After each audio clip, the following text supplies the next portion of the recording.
Today on Elon Magazine Online. I am not who other people said that I am.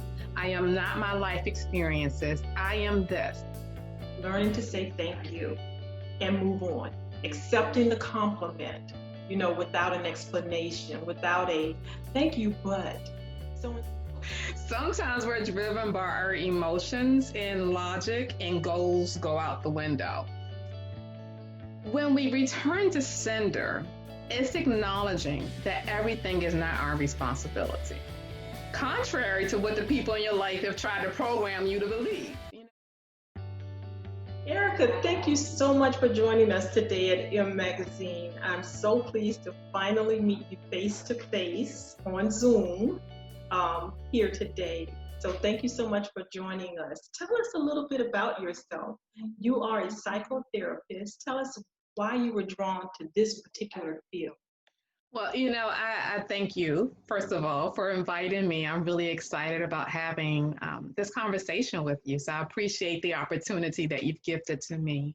As a psychotherapist, it's something that I'm very passionate about because I know that people need healing. People really need to have someone there that's unconditionally accepting and non-judgmental of whatever it is they need to share. And some of us have been through some stuff in life, childhood or even currently, and that's impacting us.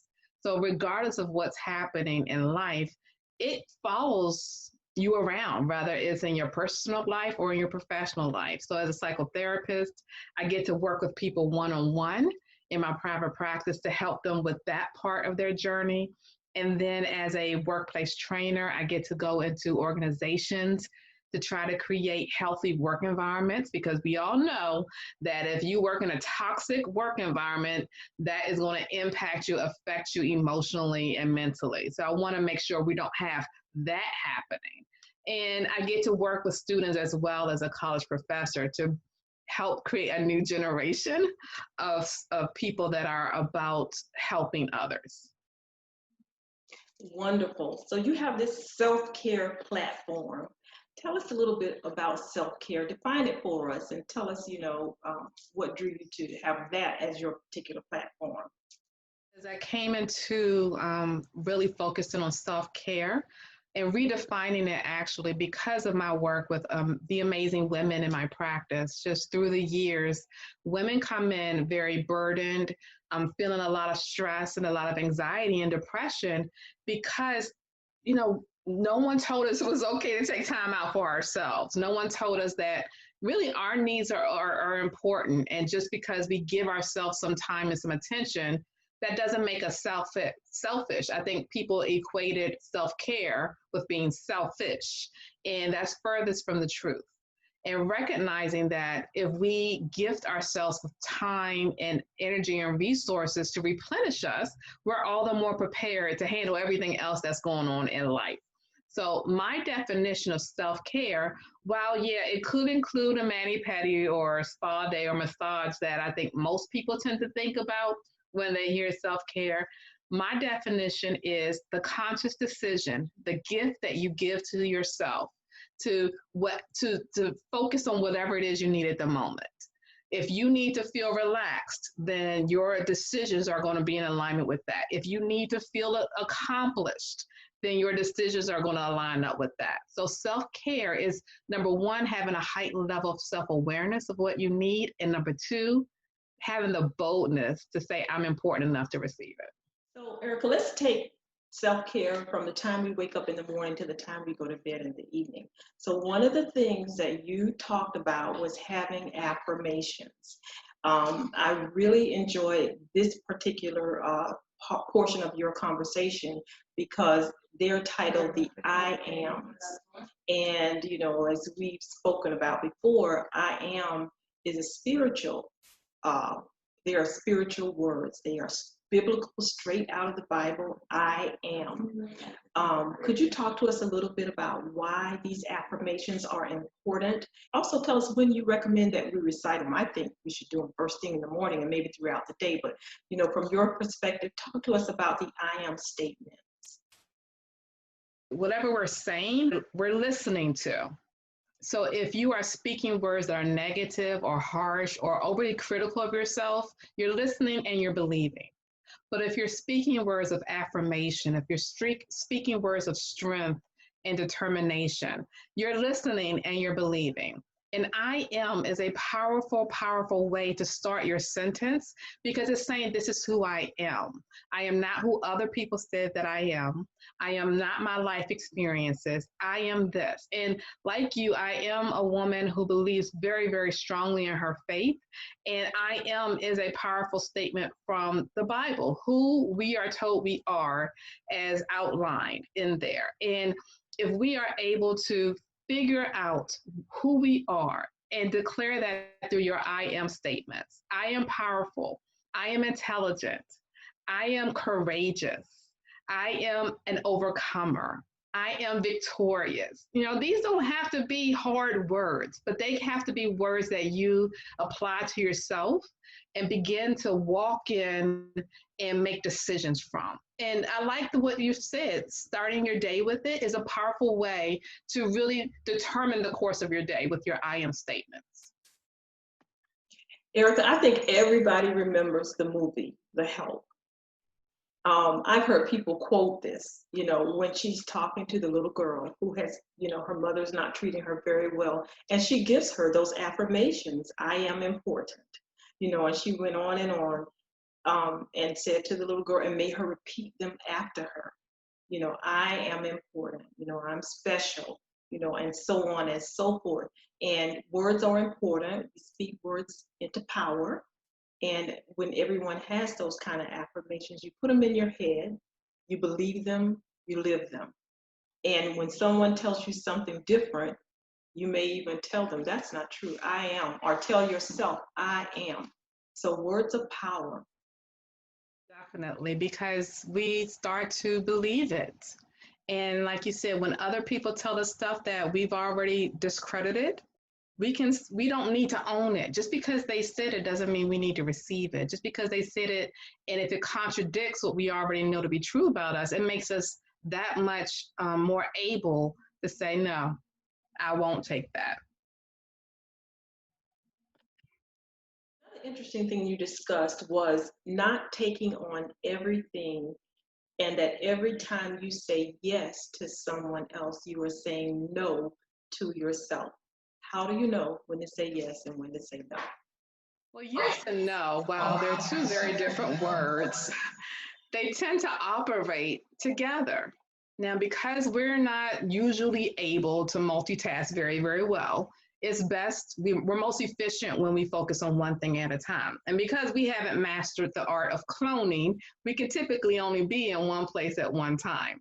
So having an awareness that whenever you tell somebody yes, you're ultimately having a no that's attached to it. And unfortunately, that no comes back to you, something that you've identified as important, something that you wanted to check off on your to-do list, something you woke up and said, I want to do this today. But then by the time you get to the end of the day, you didn't do it because of all of the yeses you said to everyone else. So one way to really be clear about when to say yes and when to say no is having a clear goal in mind. Even if it means when you wake up in the morning, you do your affirmation of I am, and then have a clear outline in mind of what you want to accomplish during the day.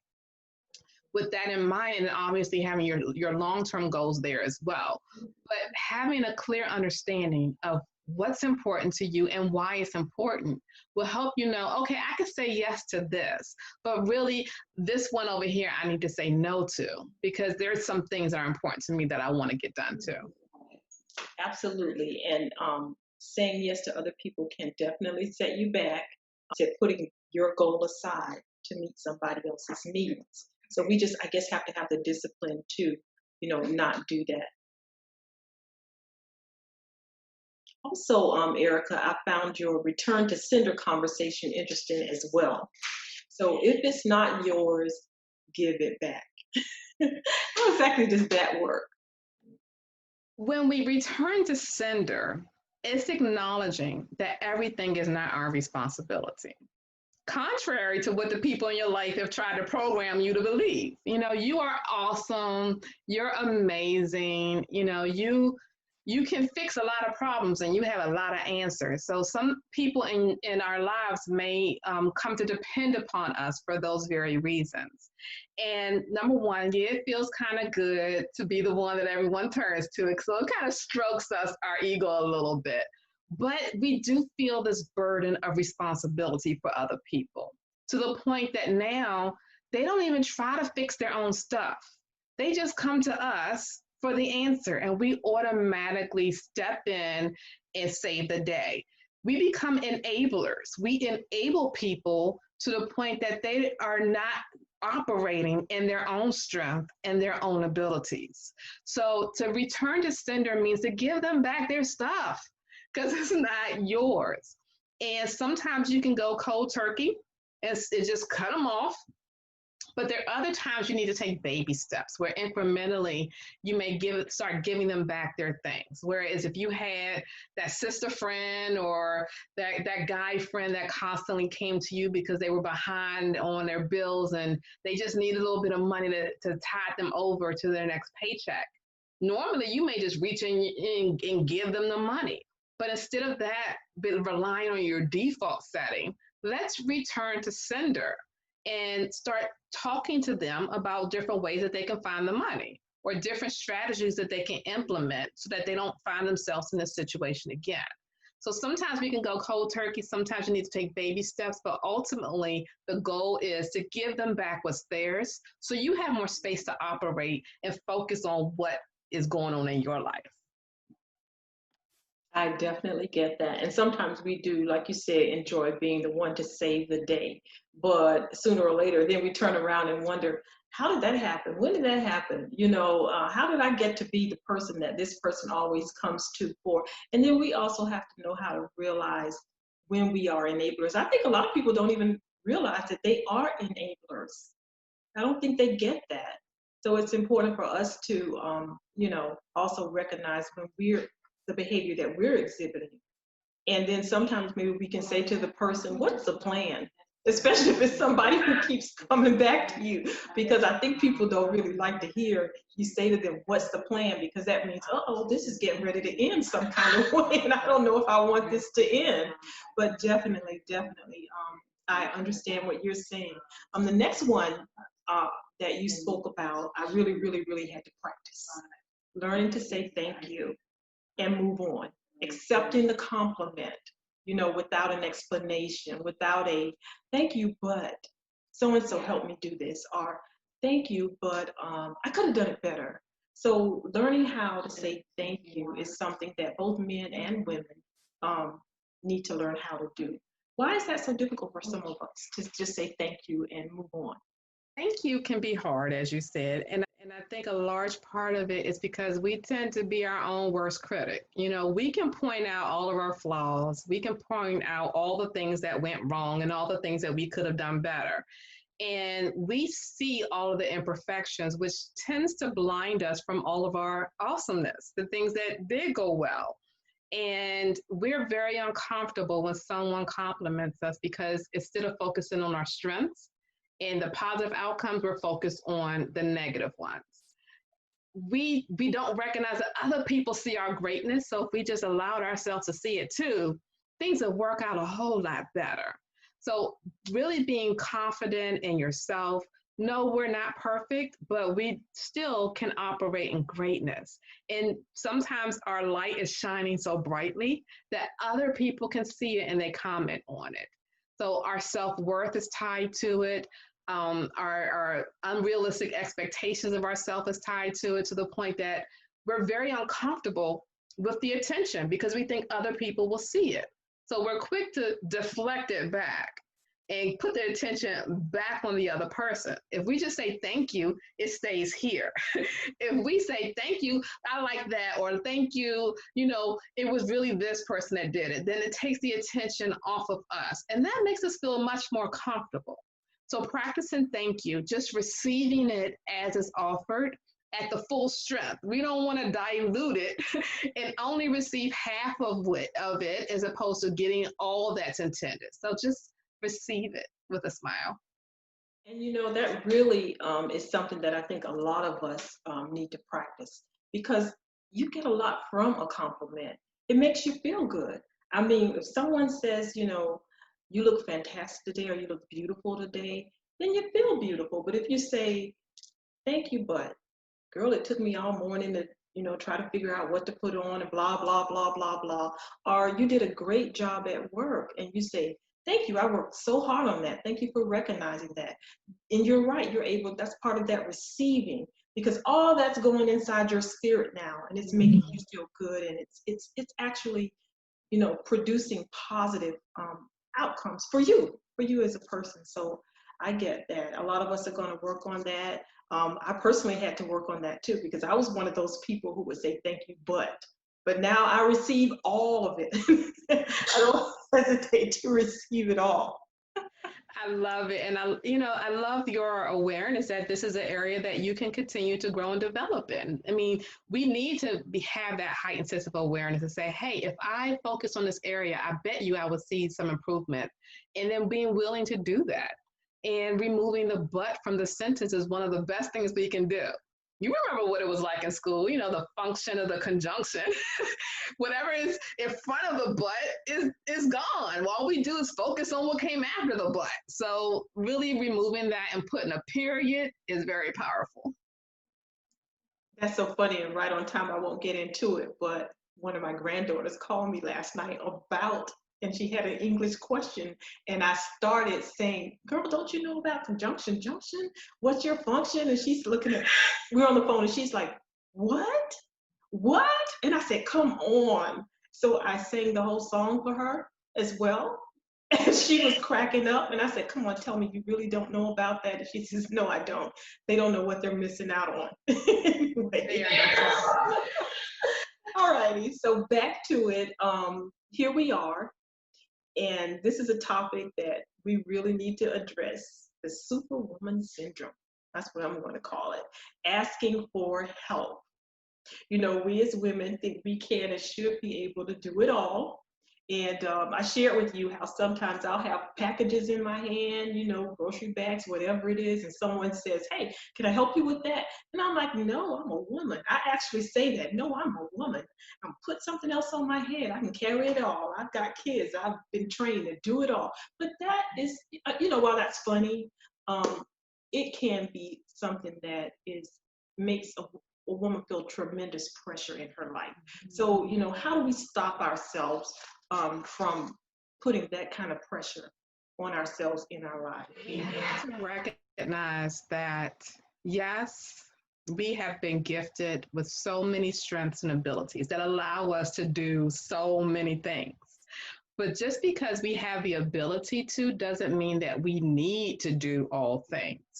There are things that if we acknowledge that if I had help in this area, I could be so much further along. So we're limiting our success by being determined to do it all on our own.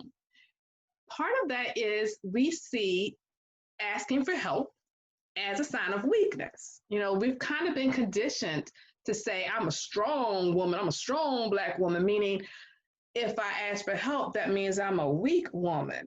And that's not the case.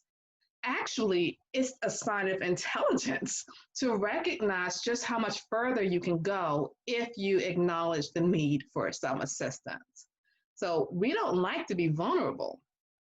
When we are opening ourselves up to help, it's saying, I don't have all of everything together. There are some things that I may not be perfect in. And that social media profile that I'm very, very keenly cultivating is not always the most accurate picture. And that, yes, I'm having a challenge in this area. Yes, I am having issues with my money. Yes, my kids are acting a hot mess. Yes, I got past the walk for that promotion. And acknowledging that these things are truly taking place in your life and say, hey, you know what? I think I'm ready for a new job. Maybe I didn't get that position because my resume could use some boosting. And last time I did it, I didn't get the job. So maybe you can help me pad my resume a little bit more. just asking for help for the smaller things allows us to feel successful in those areas. And then we can start getting to the deeper, more emotional things that we may need some help with. So Superwoman syndrome comes into place because we try to do everything all on our own. We don't take care of ourselves, and we get stuck in a rut because we can't possibly move forward being burdened down with the things we're trying to carry by ourselves.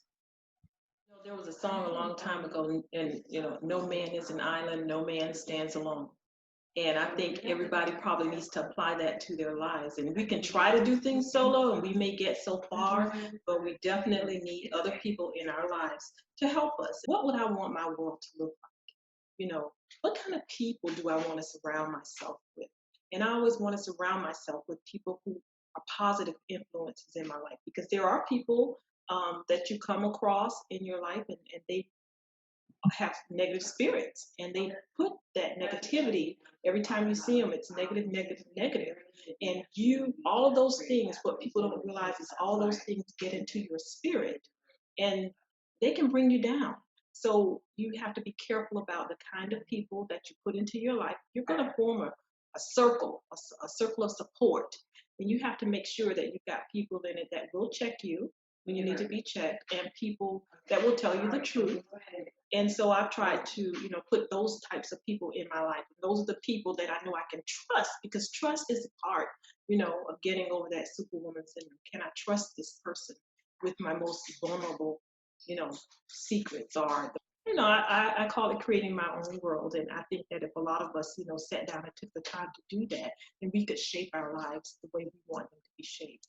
I 100% agree. And I love that you've made that decision for yourself, because that truly is a gift. And that will help you to achieve much more success than perhaps you would have done on your own. And sometimes we let loyalty come into play a bit too much. This person's been a part of my life all my life. We grew up in a playpen together, or, they were for me back then, and I'll never. So sometimes pausing and evaluating the people in your life and making a decision to say, hey, this person needs to not be a part of my life anymore because they're very healthy, maybe even abusive. B, they have always been a part of my life, and it's okay if they stay, but they have a different role now. And then C, I'm missing this piece, this person in my life. Let me go create it. And I love the fact that you use I make my own world.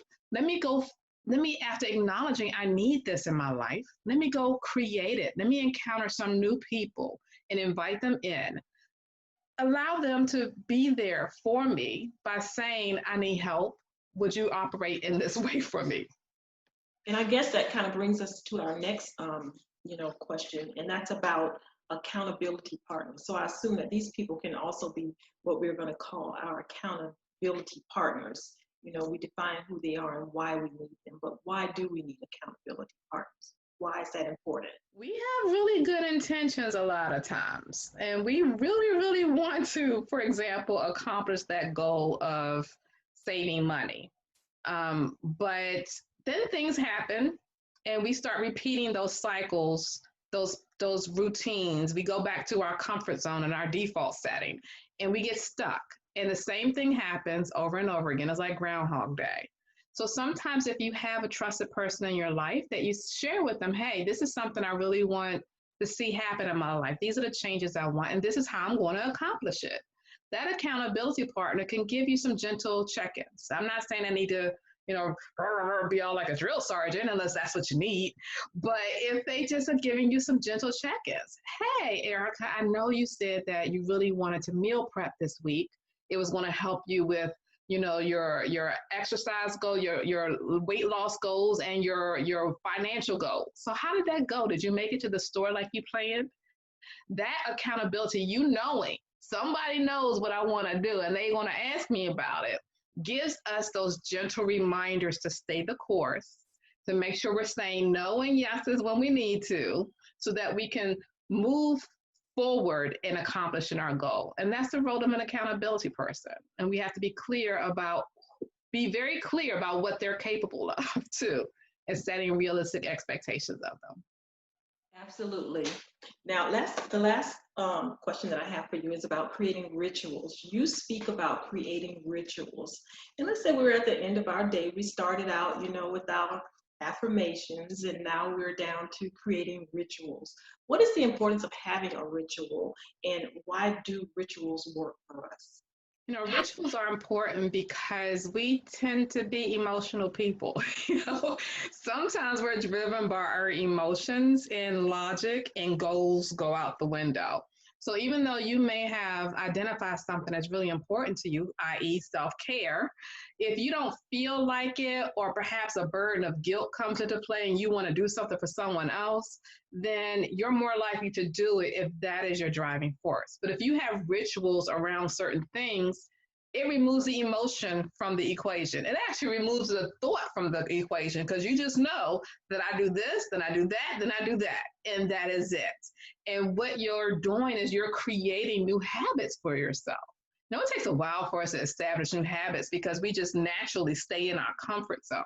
So these rituals that we put into place that are tied to the goal we want to accomplish, that's tied to our self-care, will start to create these new habits that are wonderful and amazing and healthy.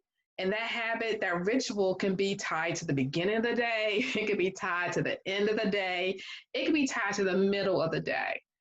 I love rituals because we don't have to think about it. We just do it, and then we reap the results. And actually, our affirmations are part of our rituals, or could be considered rituals. Now, I was on your Facebook page, and I promised you I wasn't stalking you. I was just trying to learn a little bit more about Erica before this interview, and I saw vision board workshops. Is that something that you do yourself, or is that something that you were just attending on the page? I love the fact that you were on my page because I love getting to know new people. But I conduct vision board workshops. It's something that I'm very passionate about. I love doing them. It's because I really very much believe in the power of vision. I believe that we all have a vision, whether we're in tune with it or not. That's the question. But there's a vision in us. There's a purpose in each and every one of us. And part of being able to pull it out is the process that I help walk you through.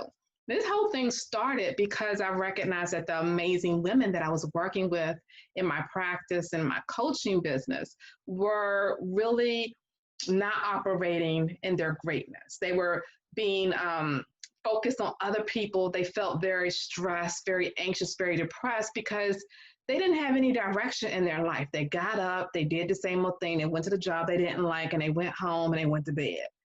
And they didn't like it. It brought no joy. So really helping them to pull out that vision became a part of how I started the year with them. We started the year right with a vision board workshop.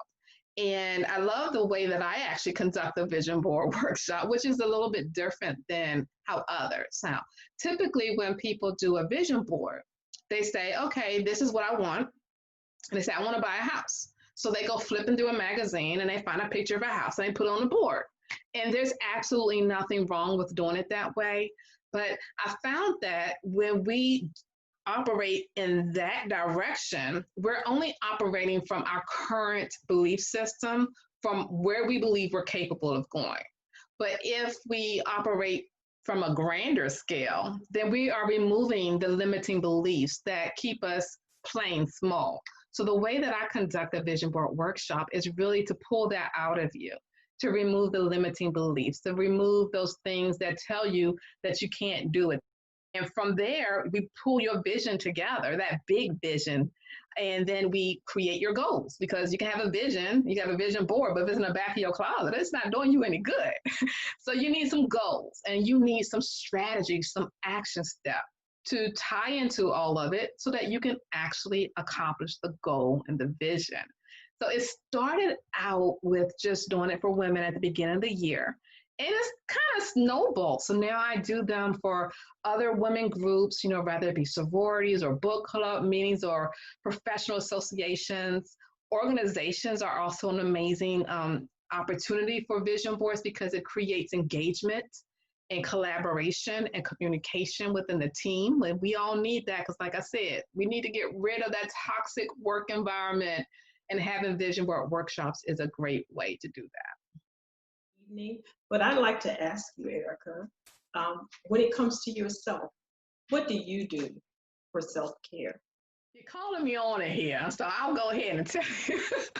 I like to read, and I like to read fiction. I like to read romance because it totally takes me away from all of the challenges that I face in my practice, right, in my business. So I'm able to compartmentalize all of that stuff I do at work, and I put it away, and then I open up a book and I escape in it. And then the other thing I really like to do is just watch HGTV shows because there's no storyline. You start the show seeing their house look in one condition, and you get to the end of the show and you see the house looking a totally different way, and then poof, it's all done. So that's really one of the ways I use self-care, is to just leave my stuff behind and go somewhere else. Now, the other way is just hanging with my guys, my boys. I have a 12-year-old who he's my love factory. And then I have a 20-year-old, he's my laugh factory. So between all of the hugs and all of the laughter, it just really is a good way for me to release and recuperate and just have fun. So that's really the ways that I intentionally create self-care in my life. You, and I am definitely with you on the HGTV. My TV is always on HGTV, and even when I say I'm not going to look at HGTV today, I'm going to find something else, it's on HGTV. It ends up there on the Food Network channel. So that's a great way to relax. I want to say thank you for joining us today at M Podcast. We are so appreciative of the fact that you took time out of your busy day, your schedule, to join us. I'm sure that our readers are going to get a lot out of the information that you presented to us today. And I am just privileged, I think, to have had a chance to get to know you a little bit more personally. I hope that you will join us again, and look forward to talking to you and meeting you finally in person, and maybe even at one of your vision board workshops. So thank you again for joining us. Thank you for inviting me. It's definitely been my pleasure. I've had such a great time. We've had a great conversation, and I love how like-minded we are in so many different areas. So can't wait to meet you live and in person. Learn more about the services offered by Erica, please visit her website at ericainreed.com. And don't forget to stay up to date on the latest M podcasts and videos. Push subscribe, notification, and like below.